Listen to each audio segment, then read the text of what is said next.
अस्सलाम वालेकुम dear students, computer 10th class हम जो है वो स्टडी कर रहे हैं।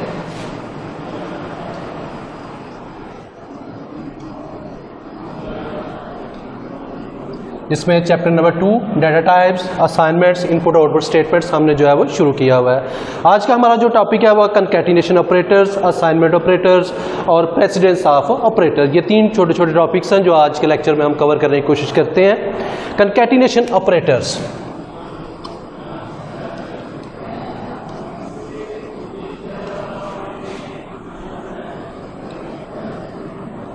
Concatenation operators.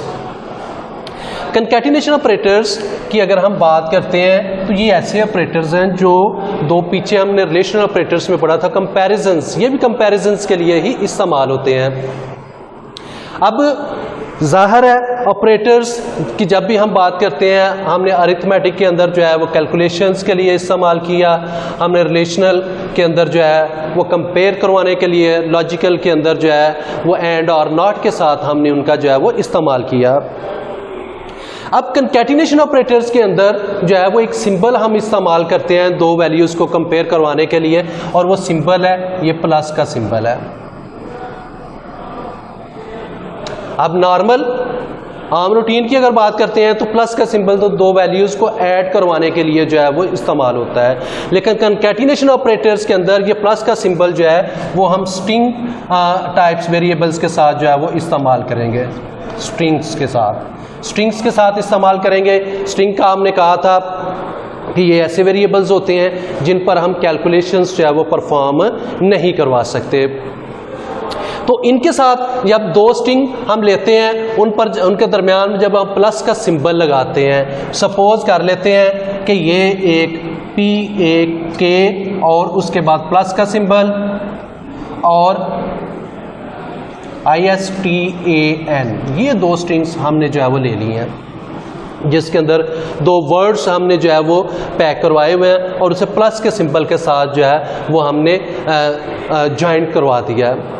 अब आम रूटीन में तो इनको ऐड होना चाहिए, लेकिन ऐसा नहीं होता। यहां पर क्या होगा, ये जस्ट उनको कंबाइन करेगा इस तरीके से। अगर इनकी जगह पर हम सपोज कर लेते हैं 25 प्लस 25, ये हम स्ट्रिंग ले लेते हैं। स्ट्रिंग के अंदर अल्फाबेट्स भी हो सकते हैं, डिजिट्स भी हो सकती हैं, सिंबल कुछ भी हो सकता है, ये ले लेते हैं। तो इसका आंसर हमें क्या मिलेगा, जैसे ही आप इस पर जा कंकैटिनेशन ऑपरेटर अप्लाई करेंगे तो इसका आंसर आपको ये मिलेगा 2525। ये बेसिकली क्या करता है, इनको आपस में कंबाइन करना है, इसने ऐड नहीं करवाना, ये कंबाइन करवाता है दो स्ट्रिंग्स को। जो वर्ड्स हमने लिखे हुए होते हैं, जो हमने फिगर्स होती हैं हमारे पास, ये उनको जस्ट आपस में कंबाइन करवाता है। तो ये कंकैटिनेशन ऑपरेटर है जी हमारे पास। उसके बाद असाइनमेंट ऑपरेटर आता है।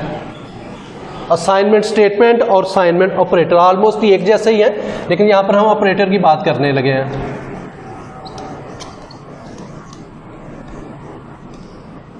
असाइनमेंट ऑपरेटर्स, असाइनमेंट ऑपरेटर की जब हम बात करते हैं तो ये हम इस्तेमाल करते हैं वैल्यू स्टोर करवाने के लिए। वेरिएबल की वैल्यू हो सकती है, स्ट्रिंग टाइप वैल्यू हो सकती है, या कोई जो रिजल्ट्स हम ले रहे हैं, कंप्यूट करवा रहे हैं, उनकी जो है वो रिजल्ट्स हो सकते हैं, वो वाली वैल्यूज़ होते हैं। वैल्यूज़ को स्टोर करवाने के लिए जो है वो हम इस्तेमाल करवाते हैं। और असाइनमेंट ऑपरेटर जो है ये इक्वालिटी का सिंबल है जी हमारे पास। ये जो इक्वल का सिंबल है, ये हम असाइनमेंट ऑपरेटर के तौर पर जो है वो इस्तेमाल करते हैं। नॉर्मली होता क्या है कि वेरिएबल नेम,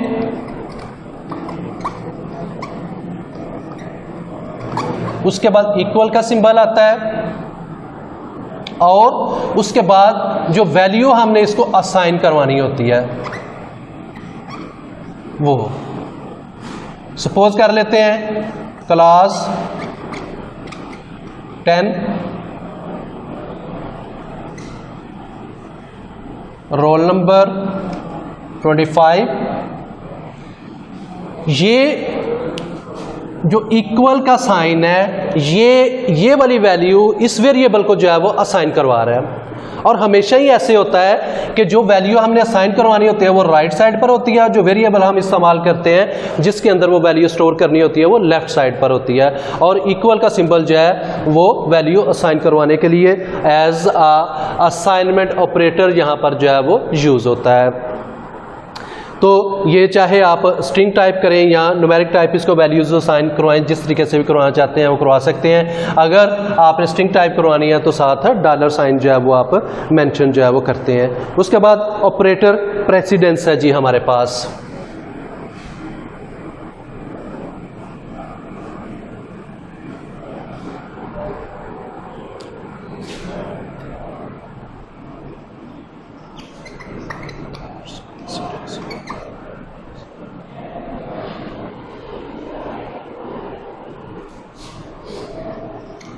प्रेसिडेंस, प्रायोरिटी, कौन से ऑपरेटर्स ने पहले एग्जीक्यूट होना है और कौन से ऑपरेटर्स ने जो है वो बाद में होना है, किसकी वैल्यू जो है वो ज़्यादा है, प्रेसिडेंस ज़्यादा और किसकी जो है वो कम है, ये ऑपरेटर्स प्रेसिडेंस के अंदर जो है वो आता है। सबसे ज़्यादा जो प्रेसिडेंस जो मिलती है वो पैरेंथेसिस है, जो ब्रैकेट्स हम इस्तेमाल करते हैं। अगर कोई आप लॉजिकल एक्सप्रेशन इस्तेमाल कर रहे हैं, कोई इक्वेशन आप इस्तेमाल कर रहे हैं, अगर उसमें ब्रैकेट्स हैं तो सबसे पहली प्रेसिडेंस इनको मिले, पहले आप इनको सॉल्व करेंगे, उसके बाद अदर ऑपरेटर्स को जो है वो सॉल्व करेंगे। उसके बाद जो है वो कैरेट सिंबल, अगर किसी जगह पर पावर आ रही है तो पावर को आप जो है वो सॉल्व करेंगे और उसके बाद जो है वो नेक्स्ट ऑपरेटर्स की तरफ जो है वो मूव करेंगे। इसके बाद कैरेट सिंबल के बाद जो है वो नेगेशन का सिंबल है कि अगर किसी जगह पर नेगेशन का सिंबल आ गया तो आप पहले इसको सॉल्व करेंगे, अदर ऑपरेटर्स की बारी जो है वो बाद में आएगी। इसी तरीके से इसके बाद जो है वो अरिथमेटिक ऑपरेटर्स के अंदर आपके पास जो है वो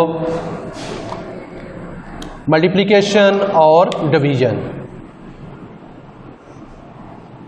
ये आप ऑपरेटर्स जो है वो यूज करते हैं। और उसके बाद जो है वो फिर आप इंटेग्रल डिवीजन, मॉड और फिर आप एडिशन, सब्ट्रैक्शन और उसके बाद रिलेशनल ऑपरेटर्स की जो है वो बारी आती है एंड सो ऑन। और उसके बाद जो है वो आपके लॉजिकल ऑपरेटर्स की बात आती है और सबसे लास्ट पर जो है ये असाइनमेंट ऑपरेटर जो है इसकी बात आती है।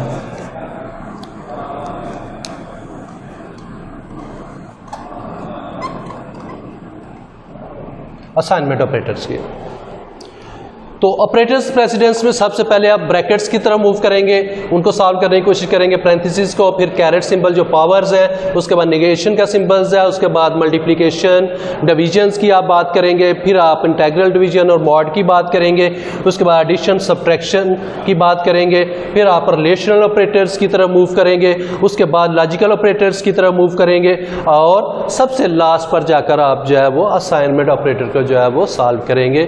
तो ये ऑपरेटर्स जो है वो प्रेसिडेंस चलती है। मैं उम्मीद करता हूँ कि ये आपको जो है वो बातें, छोटे छोटे टॉपिक्स जो है वो समझ में आए होंगे। इंशाल्लाह हम मिलेंगे नेक्स्ट लेक्चर में। अल्लाह हाफिज़।